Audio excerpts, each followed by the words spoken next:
आता तुमचा वॉर्ड 127, त्याच्यामुळे तुम्ही महिलांच्या सुरक्षेसाठी काय केलंय?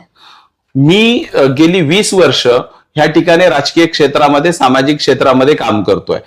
त्या ठिकाणी काम करत असताना मी महिलांच्या याच्यासाठी, म्हणजे महिलांच्या गोष्टींसाठी मी मोफत ड्रायव्हिंग क्लासेस त्यांच्यासाठी केलेले आहेत. मोफत त्यांना ब्युटी पार्लर क्लासेस करून दिलेले आहेत. प्रत्येक महिलेसाठी त्या ठिकाणी बीएमसीच्या माध्यमातून कोणाला शिलाई मशीन असेल, जी विधवा महिला असेल, बहीण माझी, तिला त्या ठिकाणी घरघंटी असेल, शिलाई मशीन असेल, ती मिळवून देण्याचं काम केलेलं आहे. नंतर तुम्हाला सांगतो, लाडक्या बहिणीची ज्या वेळेला योजना आली, माझ्या वॉर्डमध्ये प्रत्येक महिलेला माझ्या त्या ठिकाणी पहिला फॉर्म माझा माणूस देऊन भरून आलेला आहे. त्या ठिकाणी माझ्या महिलेला ज्या वॉर्डमध्ये पैसे येत आहेत त्याच्यामध्ये कुठे ना कुठे माझा देखील चांगला वाटा आहे, सिंहाचा वाटा आहे. कारण त्यांचा प्रत्येक, त्यांना फॉर्म भरण्यापासून, मार्गदर्शन करण्यापासून ते पूर्ण अपलोड होईपर्यंत, त्यांच्या खात्यात पैसे येईपर्यंत संपूर्ण मार्गदर्शन मी स्वतःच्या खर्चाने आणि स्वतःच्या याने माणसं ठेवून ते केलेलं आहे.